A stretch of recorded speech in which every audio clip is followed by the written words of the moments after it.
वर्षों तक वन में घूम घूम बाधा विघ्नों को चूम चूम से धूमधाम पानी पत्थर पांडव आए कुछ और निखर। सौभाग्य न सब दिन सोता है, देखें आगे क्या होता है। बांधने मुझे तो आया है जंजीर, बड़ी क्या लाया है। यदि मुझे बांधना चाहे मन, पहले तो बांध अनंत गगन। सूने को साध न सकता है, वह मुझे बांध कब सकता है।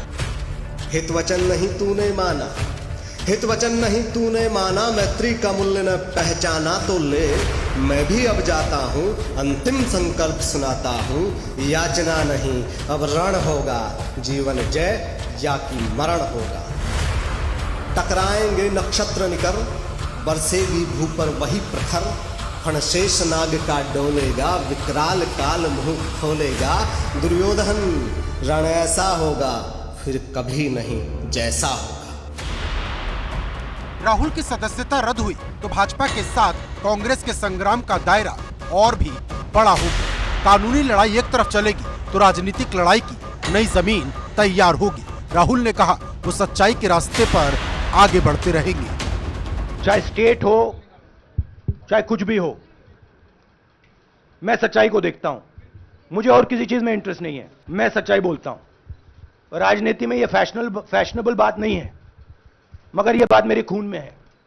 मैं और कोई रास्ता निकाल ही नहीं सकता हूं।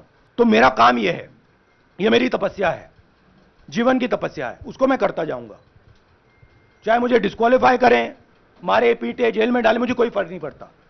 मुझे अपनी तपस्या करनी है। इस देश ने मुझे सब कुछ दिया है, प्यार दिया है, इज्जत दी है, इसलिए मैं ये करता हूं। सुप्रीम कोर्ट में अगर ये जाते हैं और सुप्रीम कोर्ट से राहुल गांधी को कोई रिलीफ मिल जाती है तो उनकी सदस्यता बहाल भी हो सकती है। वैसे उन्हें जाने का अधिकार हाईकोर्ट में भी है, हाईकोर्ट जाए, सुप्रीम कोर्ट जाए, अदालत के दरवाजे खुले हैं। लेकिन कांग्रेस को यकीन है कि सुप्रीम कोर्ट में जाएंगे तो हो सकता है उनको न्याय मिले। एक तथ्य ये भी है कि राहुल गांधी को जिस मानहानि के मामले में 2 साल की सजा हुई, वैसे अधिकतर मामलों का निपटारा माफी के साथ हो जाता है। लेकिन ये मामला अलग था, क्योंकि राहुल 3 बार सूरत की अदालत में पेश हुए और एक बार भी अपने बयान पर माफी नहीं मांगी। राहुल गांधी सोचता है मेरा नाम सावरकर नहीं है, मेरा नाम गांधी है। गांधी किसी से माफी नहीं मांगता। और मैंने कहा, पार्लियामेंट हाउस में कहा कि भैया मुझे बोलने दीजिए ना, एक बार तो बोलने दीजिए। 2 बार चिट्ठी लिखी, तीसरी बार मैं पर्सनली स्पीकर से जाके कहता हूं, स्पीकर सर प्लीज, आप डेमोक्रेसी के लोकतंत्र के आप प्रोटेक्टर हैं, मुझे बोलने दीजिए। मुझको आके कहते हैं भैया मैं तो नहीं कर सकता। हालांकि ऐसा भी नहीं है कि राहुल ने कभी अपने बयानों पर खेद न जताया हो या माफी न मांगी हो। इससे पहले जब चौकीदार चोर वाला नारा उन्होंने लगाया था, तब भी मामला कोर्ट पहुंचा था और सुप्रीम कोर्ट में उन्होंने माफीनामा दिया था, जिसमें लिखा था कि वो बिना शर्त अपने गलत बयान के लिए माफी मांगते हैं। हालांकि एक बात यह भी है कि ये मामला कांग्रेस की लीगल टीम को उतना मजबूत नहीं लगता था कि 2 साल की सजा हो जाएगी। अब कांग्रेस की कोशिश ऊपरी अदालत से बचाव का रास्ता निकालने की है।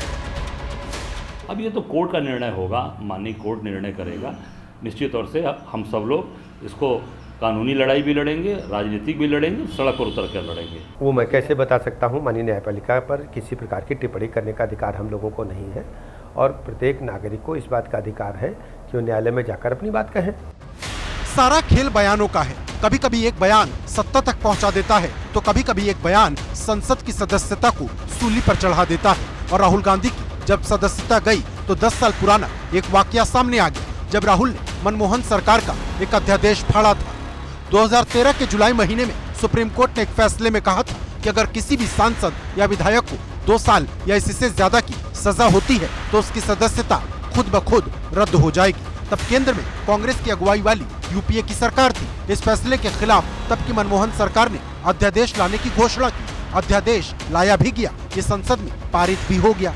लेकिन अचानक राहुल गांधी ने इस अध्यादेश को बकवास बता डाला। राहुल के बयान के बाद मनमोहन सरकार बैकफुट पर आ गई और उसने गांधी जयंती पर 2 अक्टूबर 2013 को अध्यादेश वापस ले लिया। पूज्य बाबा साहब भीमराव अम्बेडकर जी ने इस देश को संविधान दिया है। इस देश के संविधान ने सबको बराबरी का अधिकार दिया है और जब सारे, कोई बड़ा नहीं है, कोई छोटा नहीं है, सब बराबर हैं। तो जब सारे बराबर हैं तो सबके लिए कानून भी बराबर है। यह नहीं हो सकता कि गांधी परिवार कोई विशेष है तो उसके लोगों के लिए कोई विशेष कानून हो। राहुल को खुद नहीं पता होगा कि जिस अध्यादेश को उन्होंने बकवास बताया था वही उनके राजनीतिक करियर पर भारी पड़ जाएगा। हालांकि अभी बचने के कुछ रास्ते दिखाई देते हैं। ये लड़ाई अदालत की नहीं है, ये लड़ाई जनता की अदालत की है। तो मुझे लगता है कांग्रेस पार्टी को सड़क पर लड़ना होगा, गली गली, गांव गांव, शहर शहर, नगर नगर, डगर डगर। अब बीजेपी से लड़ना होगा और जनता की अदालत में इसका अंतिम फैसला होगा। इस तरह से लोग बता रहे हैं, उम्मीद तो बहुत बड़ी है। हाई कोर्ट और सुप्रीम कोर्ट से उनको बड़ी राहत मिलने की संभावना है। कांग्रेस अपने स्टैंड पर कायम है। राहुल ने कह दिया है कि संसद से नहीं तो सड़क से वो अपनी लड़ाई को आगे बढ़ाएंगे। इससे पहले उन्होंने 3000 किलोमीटर से ज्यादा की भारत जोड़ो यात्रा की थी, जो कन्याकुमारी से कश्मीर तक पहुंची। और अब राहुल को भारत जोड़ो यात्रा के दूसरे अभियान को शुरू करने का बड़ा उद्देश्य भी मिल चुका है।